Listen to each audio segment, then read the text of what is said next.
The Gray family will be assisting us in demonstrating to you Phase 1 in the adoption process. Here's Candace with the Grays as they determine what they want in a dog.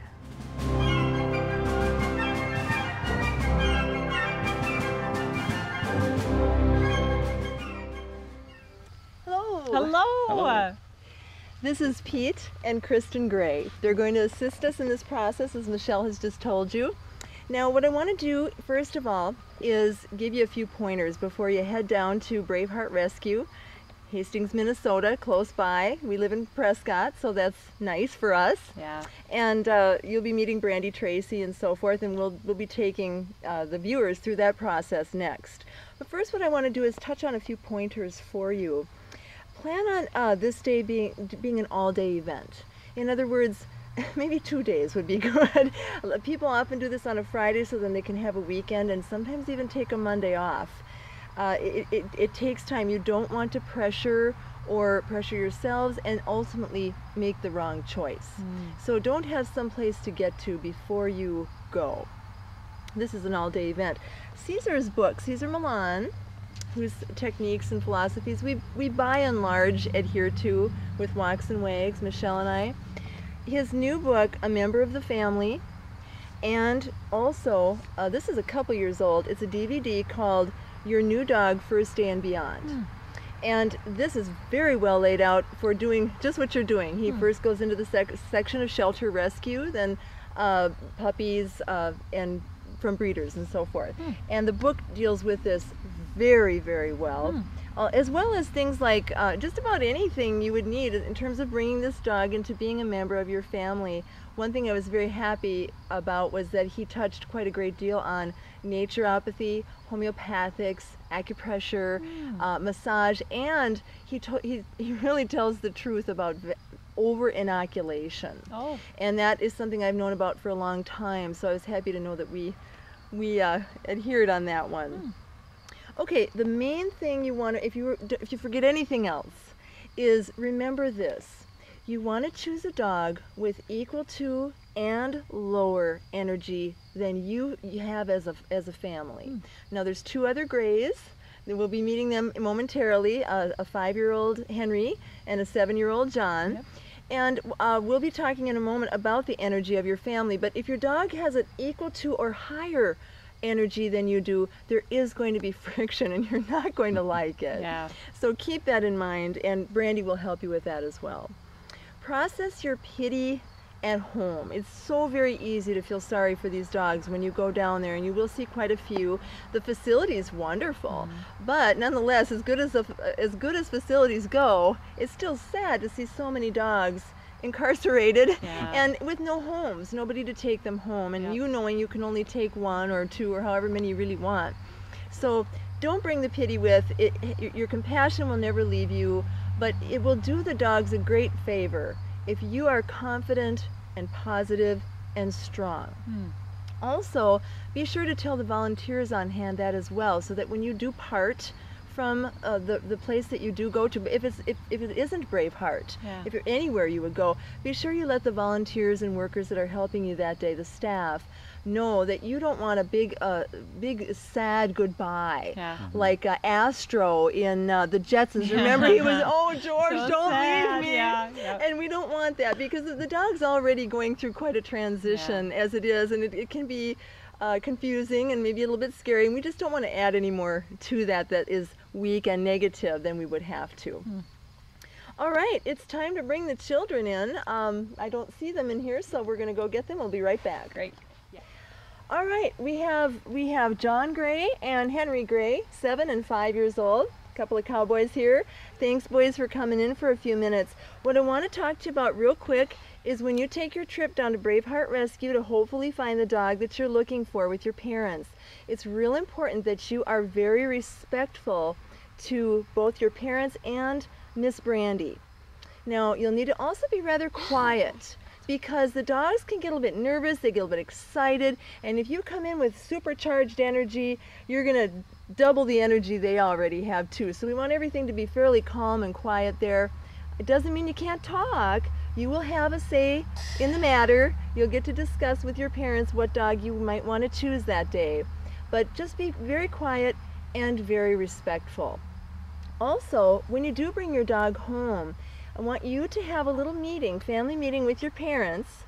And what that's going to be about is how much of your allowance is going to go into a little jar that you'll set aside, anything that you think is really special, a little special jar, that is going to go for the care and vetting and feeding and all that the dog needs.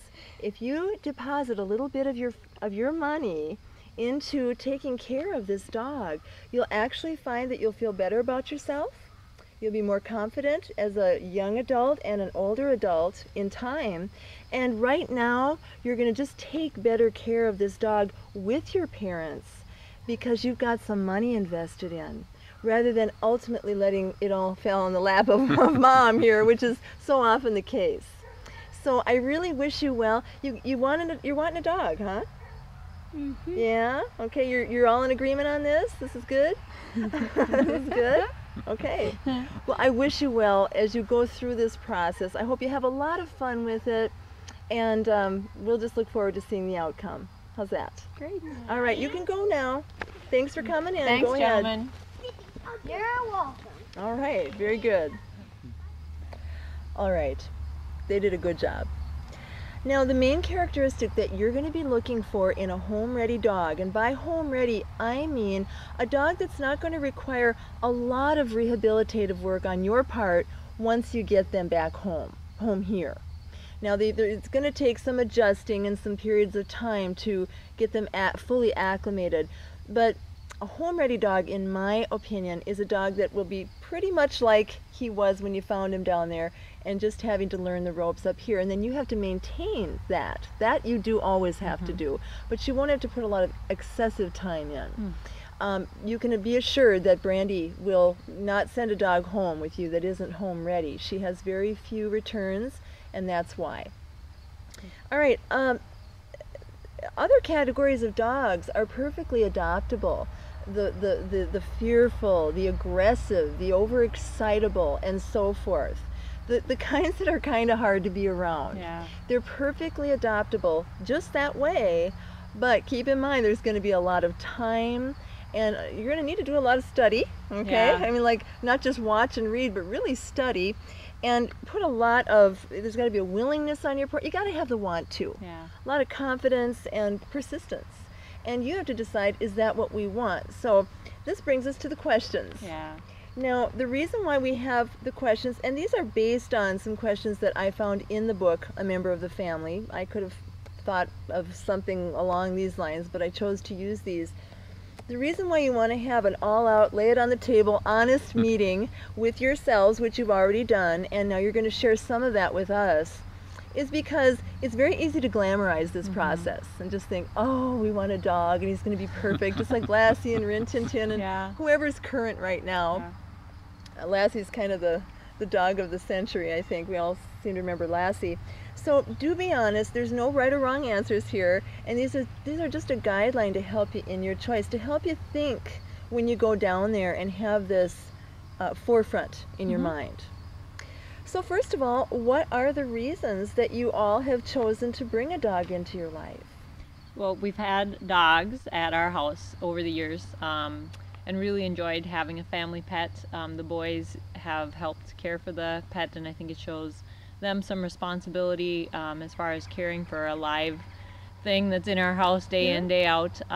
Additionally, I love to run, and so if we can adopt a dog that could go running with me, that would be super. Good. So that's one of the criteria I'm looking for. The other piece is in my opinion, our family feels very complete when we have a good, compatible dog, and so that compatibility piece and the energy piece is probably one of the most critical aspects for me.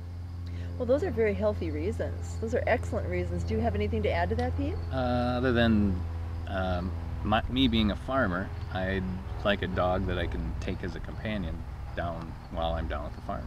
And that's perfectly reasonable too. Yeah. Now, is everybody on the same page about having a dog, and that would include the boys? Yeah. Yep.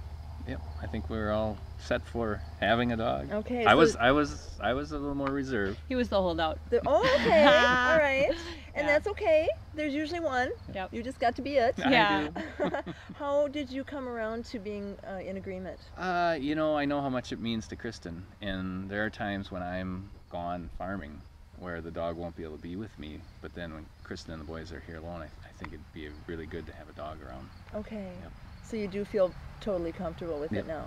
All right, that's real important. And I'm glad that you are all, you finally came to that place. Now, you had mentioned that you had lost a dog, or you had a dog pass, what, Yep. 3 years ago? Yeah. Yep. And this isn't really an instant replacement, but you are comfortable. You're no stranger to having dogs. Yeah. And I want to commend you for waiting that long. A lot of times people will replace their dogs too quickly.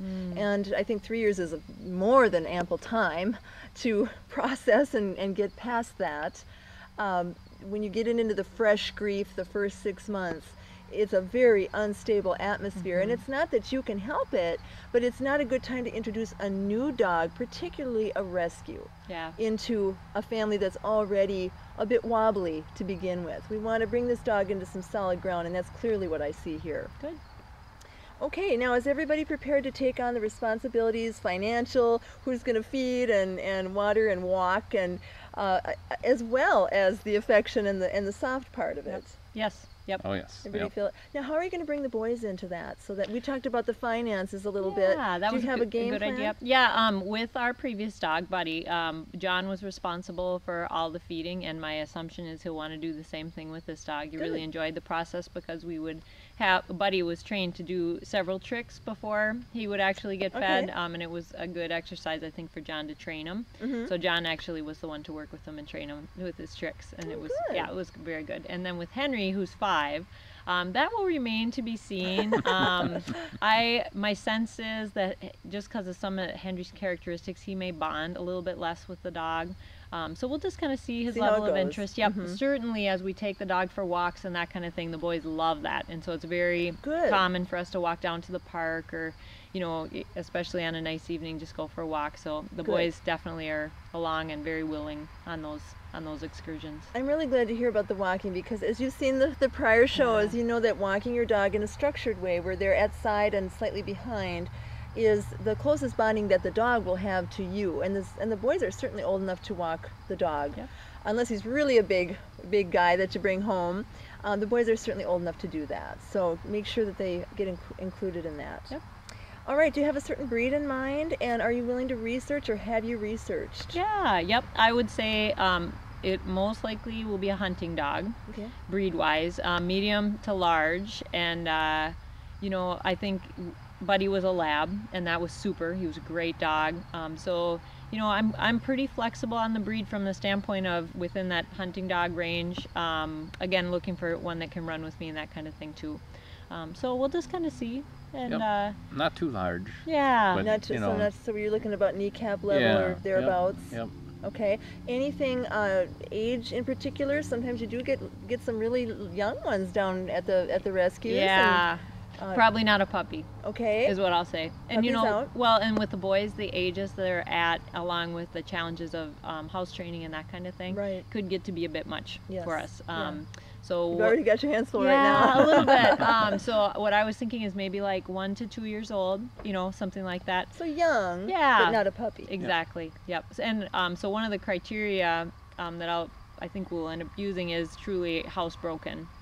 How sometimes potentially they're semi-housebroken, or we'll want to get one that's truly housebroken. So that's important to you. Yeah. And with a hound of some sort, you are going to probably be looking at a shorter-haired dog. Yeah. Is that what you want to stick to, a shorter-haired dog? Well, what's funny, right? I mean, a lab will just leave piles of hair throughout the house.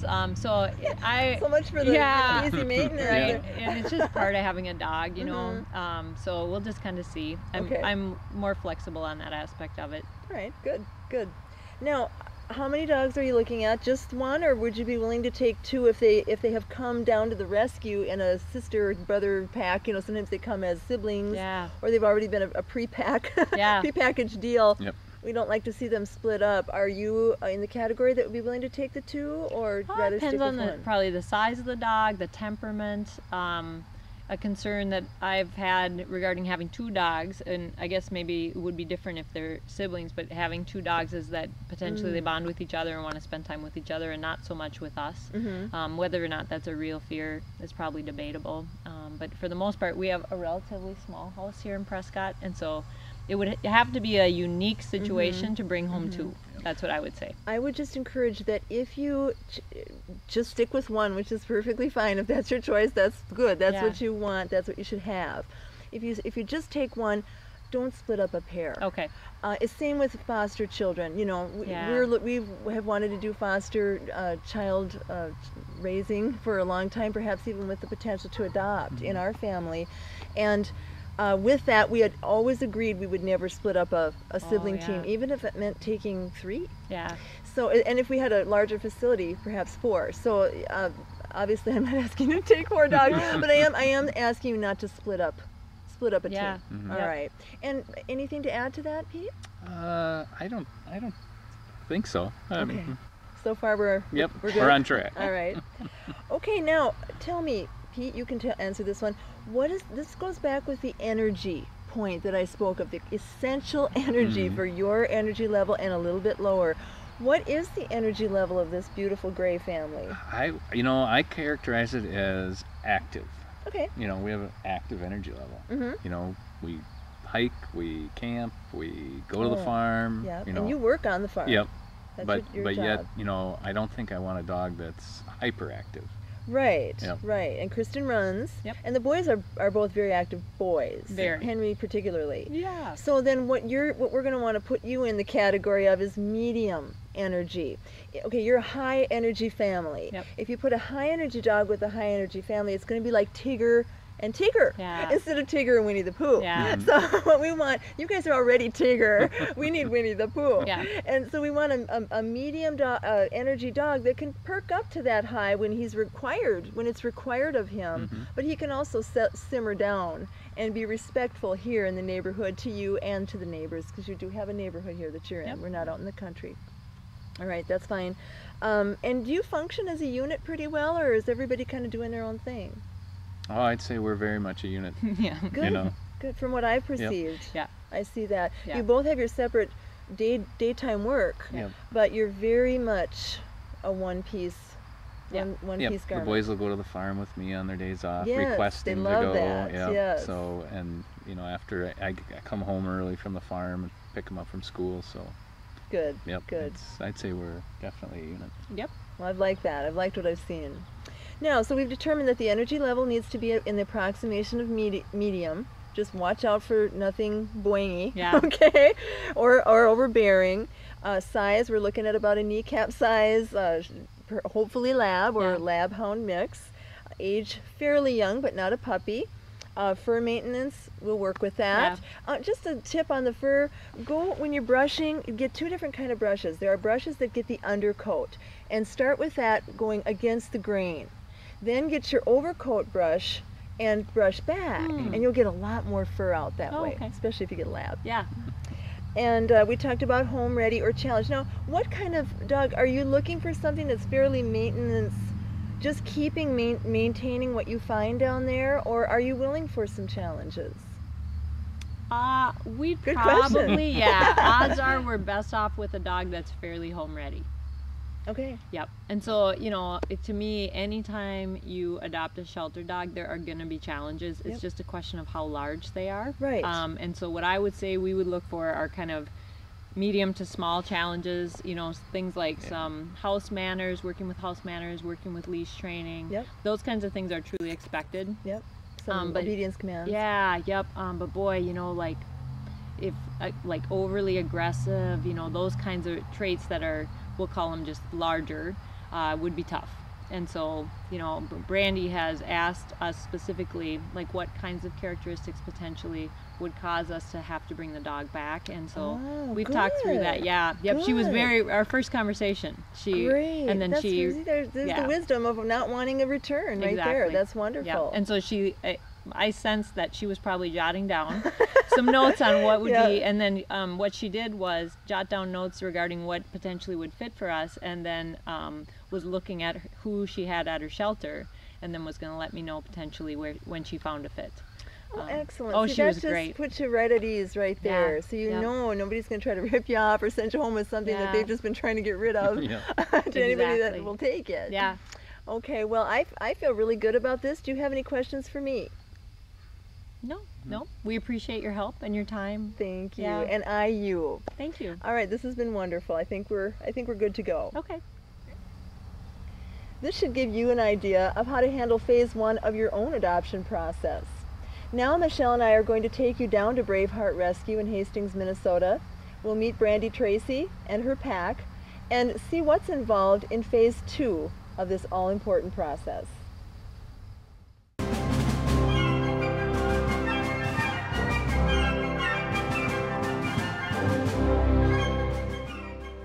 I'm here today with Brandi Tracy, the owner of Braveheart Rescue in Hastings, Minnesota. And this is our first co-host of the day, Braveheart, the three-legged mascot of Braveheart Rescue. Thank you, Brandi, for being with us today. Thank you for having me.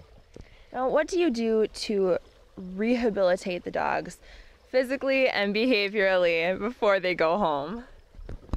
First, we assess their physicality. They get vetted, spayed, neutered, vaccinations, etc. If they have some trauma, we deal with that as well. Then we start observing the dogs and their behavior. Any behavior issues that we may see, whether it be dog aggression, food aggression, a dog that lacks self-esteem, whatever it might be, we start to work with that with other dogs with them. I'm a huge believer that dogs can teach other dogs things that we can't necessarily. We are also huge advocates of leash training here. Is this the norm for other shelters and rescues, or are you unique in what you do here? I think that other rescues, of course, have other dogs maybe in homes and things like that, and so the dogs are allowed to be social. I think in terms of the degree we take the social process is probably more than most rescues in this area. What would be the process for a family looking for a dog? They find you maybe on the internet or through an ad. How would they go through the process of adopting a dog here? As you say, a lot of people find us on the internet or via our website. We get referrals from former clients, dog boarding as well as rescue.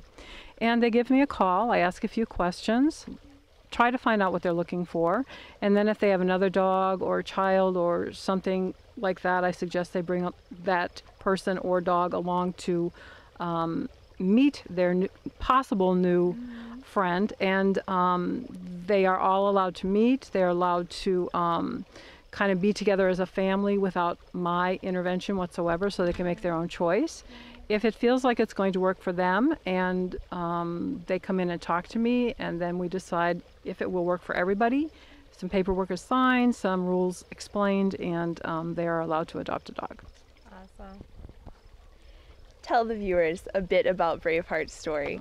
As I've said before, he is a three-legged dog, and that makes him unique in a lot of aspects, although he does very well getting along. Tell them his story.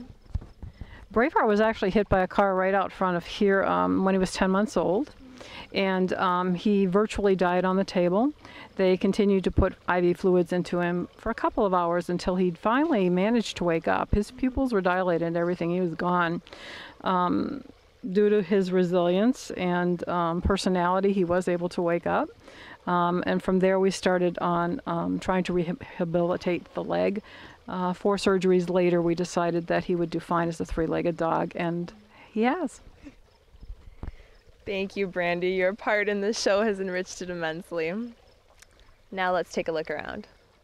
Now we'll go through the outdoor dog area so you can get a sense of what it would be like if you were coming through a rescue or shelter of any kind. So now who's in this kennel here? Here we have Ice and Sasha. They're Malamute mixes. I rescued them about a year ago. They were severely abused and are continuing their stay with us for a while. And this? This is Mickey Folsom. He is a Malamute and has actually pulled a sled, and I'm searching for a home for him where he can pull a sled again. Gosh, that'd be great. And who's this friend? This is Kitus. His owner was deployed to Iraq, and so Kitus ended up with us. He is a shepherd mix. Awesome, awesome. Now you have a fairly large area back here, is this used for your socializing times or play times, or what's that used for? Yes, what I do is I take a pack of dogs back there, and that's where we practice our social. Another dog. Because the job. Steo, your litter, it's right on the floor here, host, and the owner of Walks and Wags Pet Service in Prescott, Wisconsin. With me today is a real cream of the crop litter, so we are honored as possible.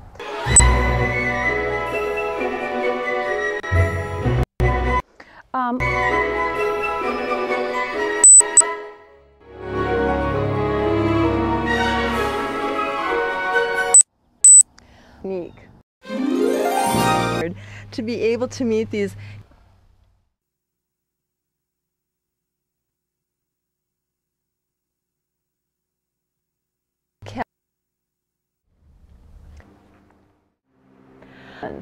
now we're Cavalier King Charles Spaniels. It's quite a mouthful.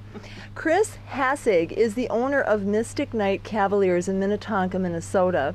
She's a breeder. She shows dogs. We've been in her house today visiting and viewing, and wow, does she have the ribbons and the pictures to prove it. So I'm very thankful that we crossed paths for this particular portion of the show. I wanted to take you from newborns on, as I said in the introduction, because she is extremely knowledgeable, and I want to run a few questions past her that may help you yourselves in the future. Now, Chris, tell us, what should people look for in a breeder when they're about to embark, no pun, on this particular portion of their journey of life? They should be looking for a breeder. Tell them no and make them stop. And that's essentially how we do that. If this works and it feels comfortable for everyone, then we talk about adoption. It's a sale.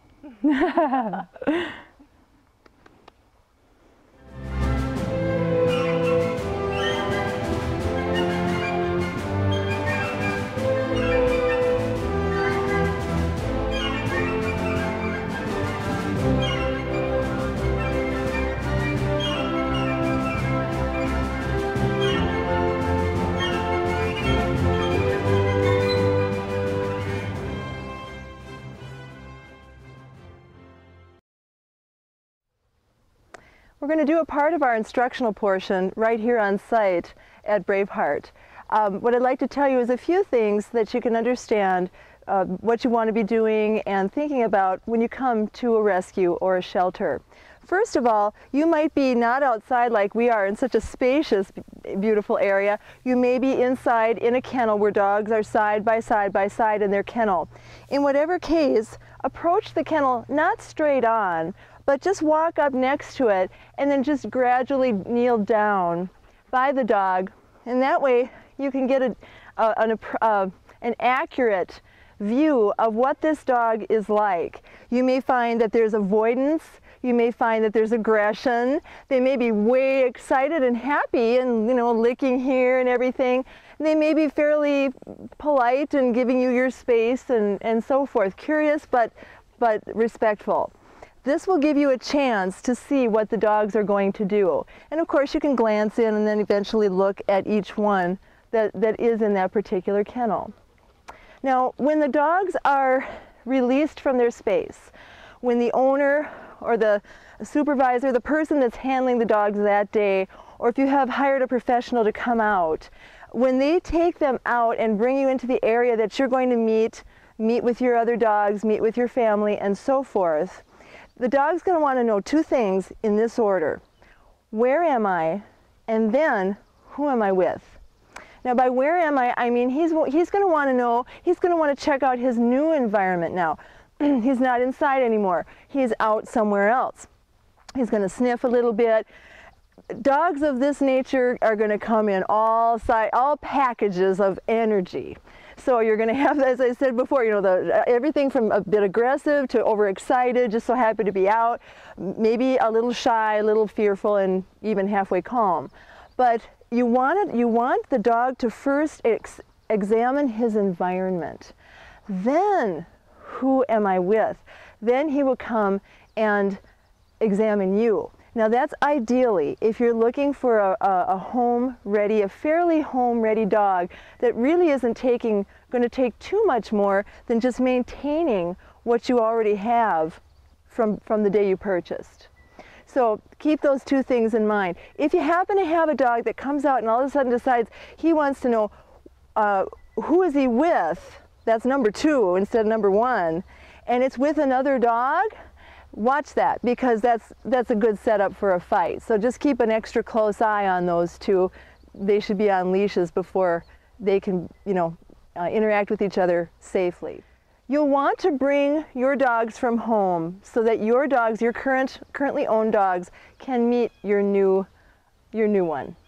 And we've got a scene in the show today that's going to show how that happens. I'm not going to explain that here, but do that after both dogs have been drained of nervous energy by taking them on a structured walk. Have your dogs drained before you even bring them out here, and then have the dog that you're looking at also take them, or have somebody take them for a good structured walk. Really calms them down. They're all pent up. They're in those kennels for a while. They need to calm down. That way they can meet each other on a more realistic terms. Instead of having all the nervous energy meet, then it's really just the 2 of them, or perhaps the 3 of them meeting.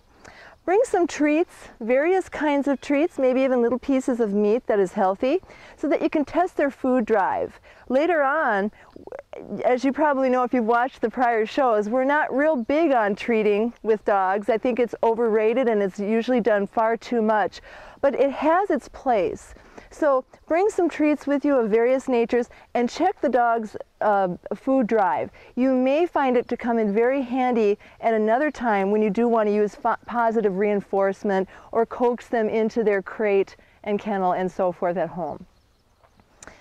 Before you leave, have a family meeting about this dog that you've fallen in love with. You might all agree 100%. 2 of you might be lagging just a little bit. Maybe only 1 isn't sure. But in any case, even if you know, have that meeting. Just go off to the side, get quiet, get objective. As a matter of fact, I think it would be a good idea to go out to lunch, go away, and talk about it, think about it, and come back. And you know what? There's always tomorrow. So you can always come back another day as well. Do not make this decision in haste, and do let the owner or the supervisor of the facility that you're at help you understand these dogs, help you know if this is going to be a good match for you, or as I said, bring a professional with you.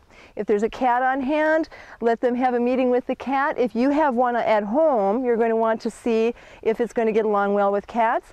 And if the facility has a setup for you to bathe, or if they will bathe the dog for you, that you do choose, be sure to get the grime and just the smell of all the other dogs and all the other scents out here that they've been around for so long off of the dog before you bring them home into your new environment, new to them. That way they won't be bringing that all in. Your own dogs that you've had prior won't be confused. Really taking that scent out is very, very helpful. And if the facility doesn't have one, then have something lined up at a local pet food warehouse, something that does that type of thing. All right, I think that those few tips will really help you to get a better start in your new day with your new dog.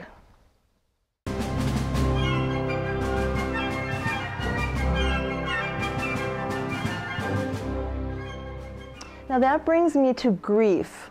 I thought that it would be very important to incorporate the topic of grief at this point before we go into phase 3.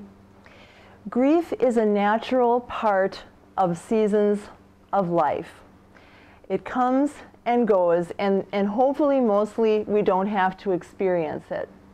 But if we do, if you are in a deep state of grief after having just lost a dog, or perhaps a loved one, and when I say, and I call it fresh grief, which is the first 6 months of this event, that is not a good time to make a purchase of a dog to fill your heart.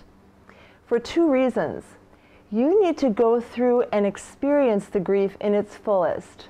In other words, if you have a canyon, and here's one side on top, and down, down, down the valley goes, and then it goes back up to the other side where you want to be, but here's where you are.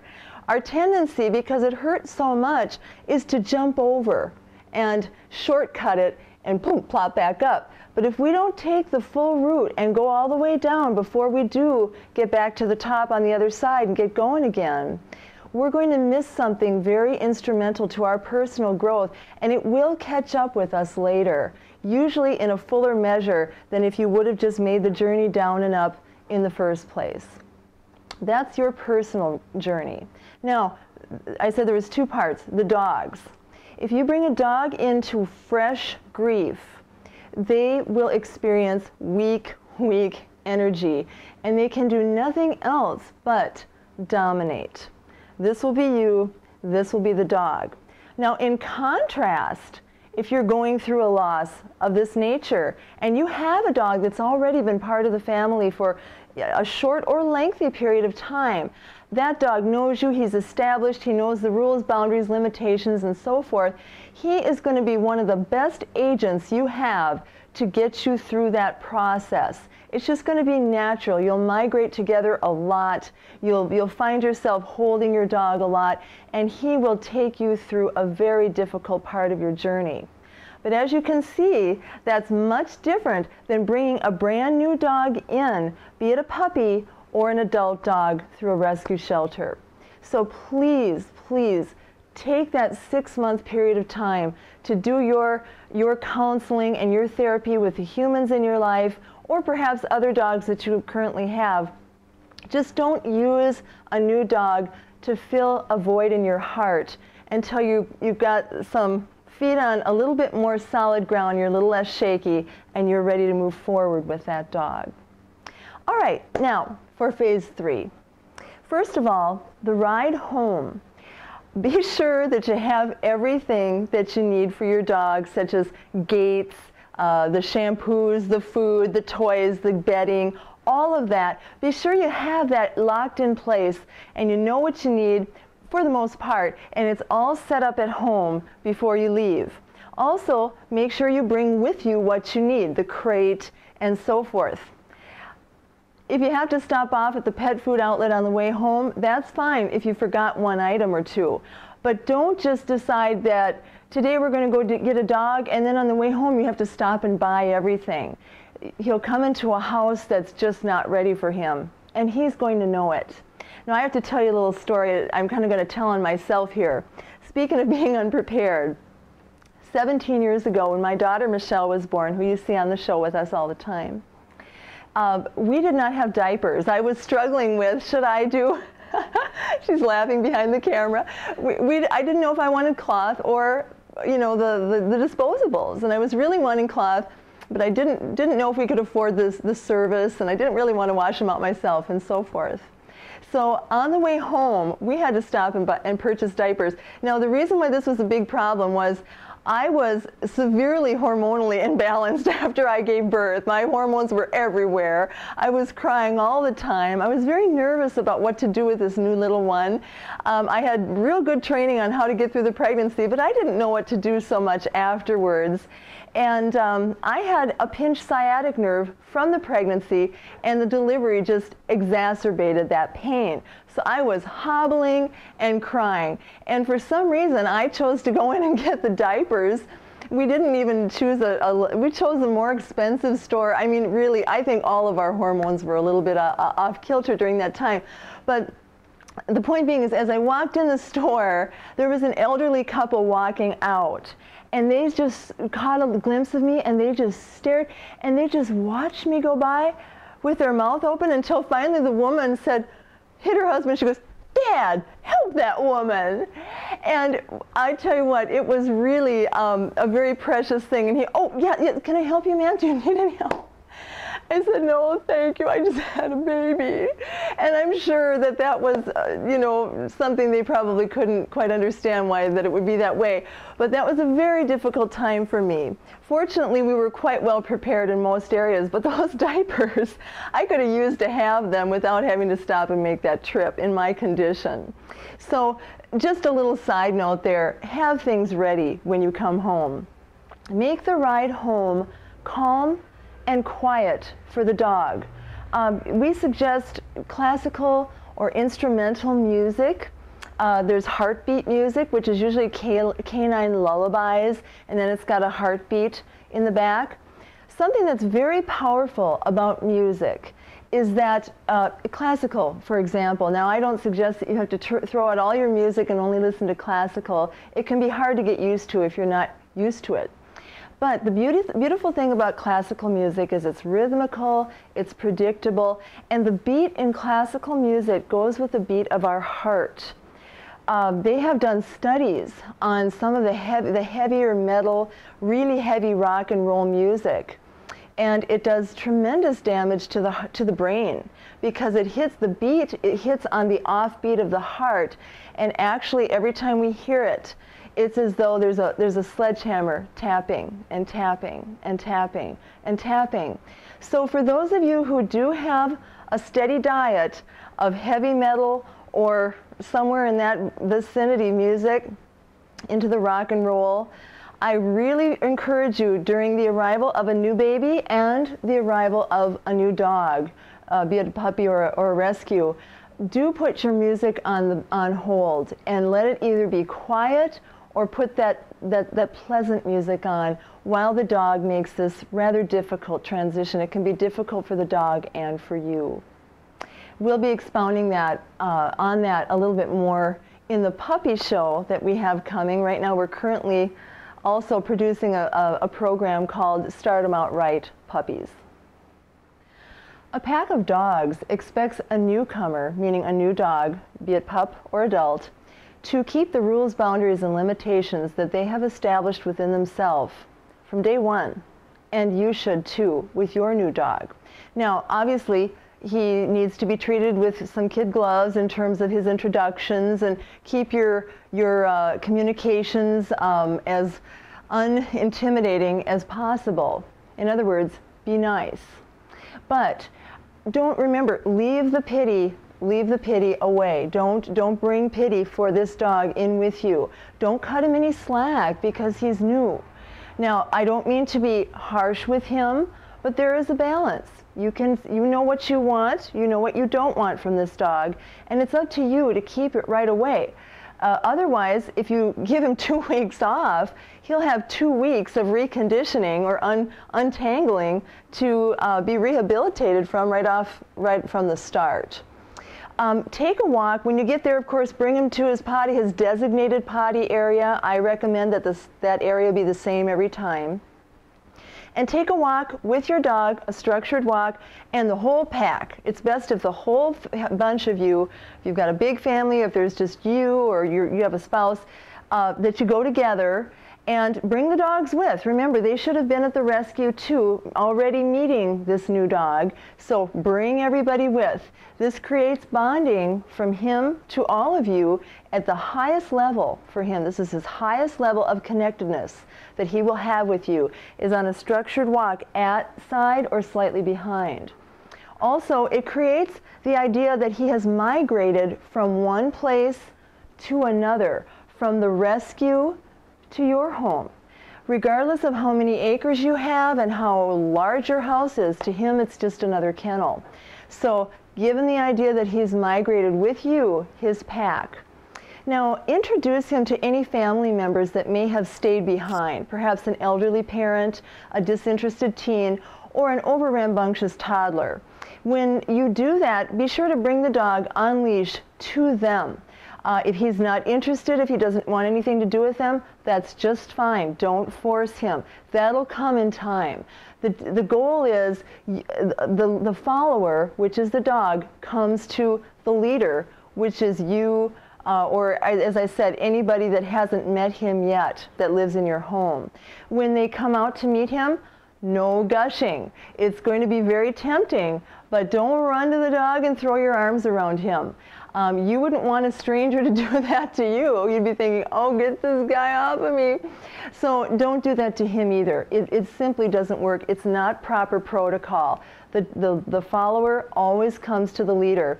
And as he shows interest in you or in them, then they can give him a little bit of affection and just go on with it that way. Just nothing big and overbearing, really, for the first 2 weeks.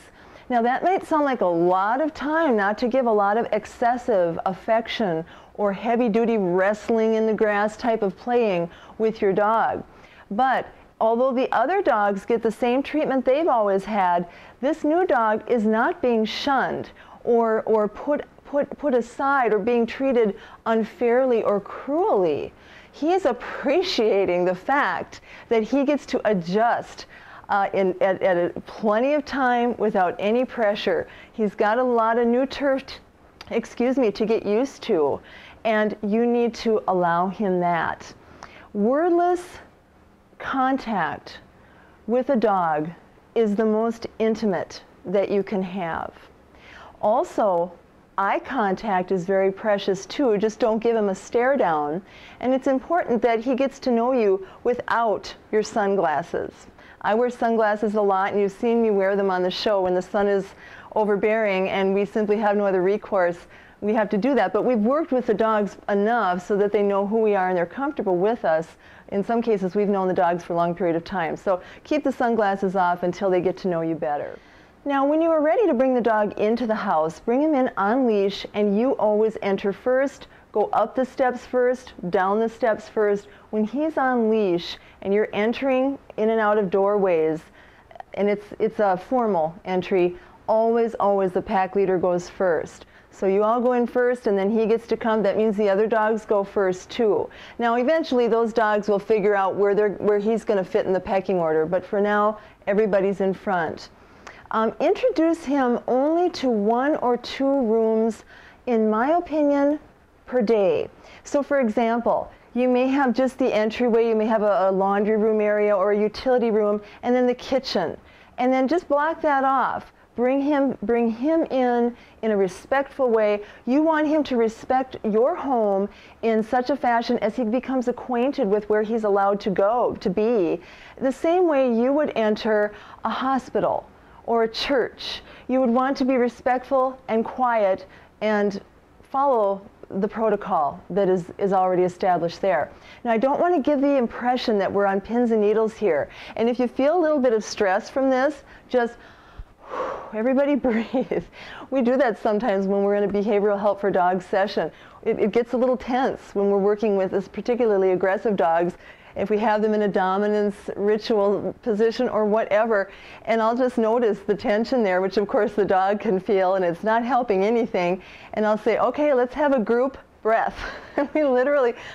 we just stop and breathe, and you can feel all of the tension go. So this is not about militancy and pins and needles. This is about respect. Sleeping. Where is this dog going to sleep? Now, it's a rather controversial issue, and I will admit that prior to this point, the research that has gone into this show has been incredible. And I'm very appreciative that 3 resources have come to me in the making of this show, 2 of which, right here, Cesar Millan's book, A Member of the Family. I just happened to be reading this book when we started filming this show. I thought I knew a lot before this. This has taught me quite a bit and changed a few opinions that I've had. Also, by Cesar Millan Inc., Your New Dog First Day and Beyond. It's a DVD, very good in terms of bringing a puppy home, and it goes into great depth in the shelter and rescue. I've come to find out that Cesar Millan is pro sleeping with dogs. And when I saw that and read that and realized that, I thought, okay, this is something I need to be open to at least. My idea was that the bed should be basically a holy sacred place. And if you think just in practicalities, for sanitary, hygienic reasons, it's not always a good idea to bring a dog in, particularly one that's out in the field all the time, deer ticks, lice, or fleas. You know, what he has, you will have. Now, I know lots of people sleep with their dogs, and they don't like it when I tell them this. Also, dogs can really dominate the bed, especially when you get multiple dogs in the bed. And pretty soon, the attitude is they're letting you sleep in their bed. So those were the main reasons I was, and still am, mildly opposed to having a dog sleep in your bed with you. But I really like what Cesar, his philosophy on this, and I would like to share that with you. Okay, there's 3 zones in your home. The first one is the public zone. It would be an entryway. It's where you go to sign for your UPS packages, and that usually comes in, as we had said, the utility room and the kitchen and so forth. The next is the social, which is the living room, the kitchen, the place where you pretty much live and move and have your being most of the time. The third is the intimate zone. Now, the intimate zone is the bedroom, and then even more so, the bed. So your dog isn't ready to actually sleep in your bed with you when you first pick this dog up, when you first start getting to know him, until you have gained his respect and his trust, and that's going to take a good 2 weeks if you're on top of things. So here's what I would like to suggest. Have your dog comfortable with a crate. This may take some time. Use a copious amount of treats if you have to. I'm not real big on treating, but this is one time that I think it's really a good idea. Put the treats in, feed him in his crate, make it a comfortable experience. Take the time for him to get used to the crate in such a fashion that he is, when you close the door, he's not all stressed and anxious. And make it a practice session. So and that can be, again, something you do on the first day. That's why I said earlier to the Grays, this is not a couple hours thing and then we're off to Little League. This is an all-day process, and maybe even 2 or 3. You might want to take some days off of work for this. So make sure they're comfortable with their crate. Have them placed in an area that's a calm area of the house, not a major freeway zone, and they'll pick up on that calm energy, and they should do fine for the first couple, 2-3 nights. Then if you want, and I suggest that dogs do sleep in the bedroom with you. Dogs are den animals, and of course they're pack animals. A pack never separates. So as a den animal, they want to be in your den with you, and behavior is much better as a result. So you could move the crate into the bedroom at night and have them sleep there. Now, if you really do want this dog to sleep in the bed with you, give that 2 weeks and then see how it goes. As long as you're in the bed first and they have been invited up, and there's never a question to your dog about whose bed it is. I want to back up a little bit. When I was talking about introducing the dog to the house, I said 1 or 2 rooms per day. Now, that can also just be 1 or 2 rooms at a time. I prefer a day, but there is an option to that. You can take him into as I said, the entryway in the kitchen, and then later on, after he's had a little bit of food, and you've done the food event with him, and he's just gotten used to that there, and everybody's settling in, then you take him into the living room, or downstairs into the basement if you have a living area down there. You can slowly acquaint him over a very slow period of time, maybe an hour, with the house. As I said, the main thing is respectfully. Some people choose to do this every couple of days. Some people choose to do it in 1 day.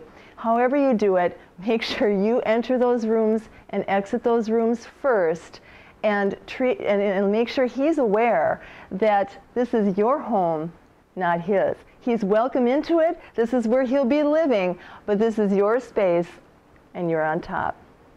Okay, now if he hasn't had a good complete vet check at the place that you purchased him, and chances are he has, but if he hasn't, of course, get him to the vet as soon as possible.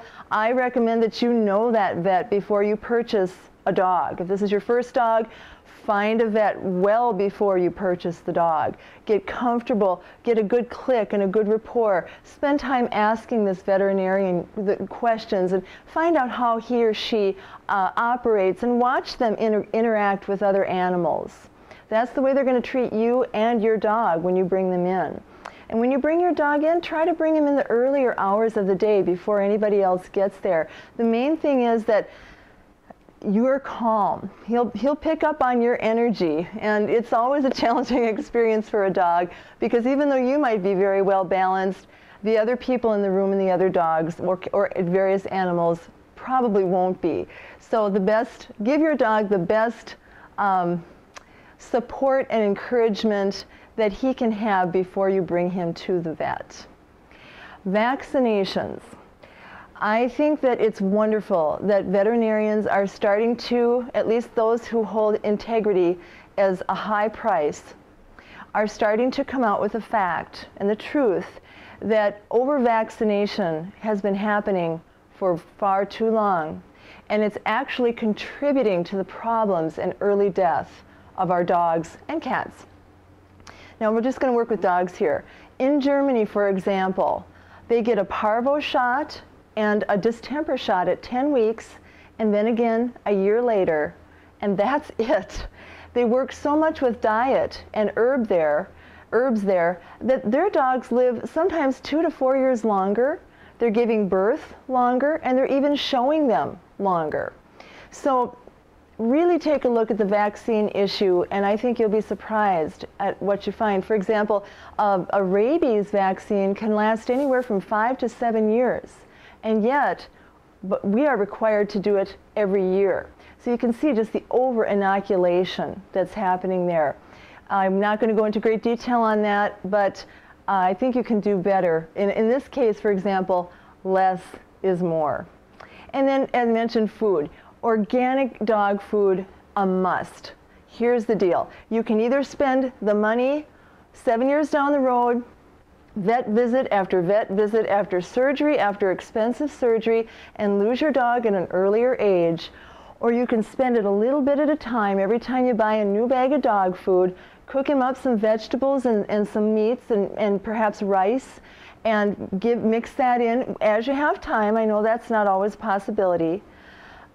You can pay now or you can pay later. It's worth the extra price. All right, now let's go back to the Grays. We're going to go back to the backyard of the Grays home and take a look at the happy result and meet our second co-host.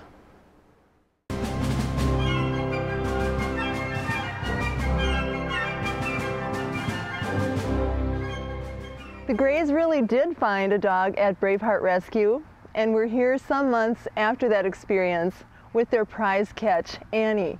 Annie is our second co-host in the show. She is much beloved. We'll be working with her tonight a little bit to tweak and refine, but by and large, Annie was, in fact, the home-ready dog that the Grays had hoped to find. A match made in heaven. We're so glad that you've joined us for this program today, and this brings us to the conclusion. This has been our heart to share with you how to bring an adopted dog into your home. As trainers, dog behaviorists, we run into this all the time, and we wanted to present this to you in such a fashion that perhaps it wouldn't be such a bumpy road for you, and you could find out that you can teach an old dog new tricks. Thank you, Braveheart. You've been a great co-host, and Michelle, as always, you, my assistant. God bless.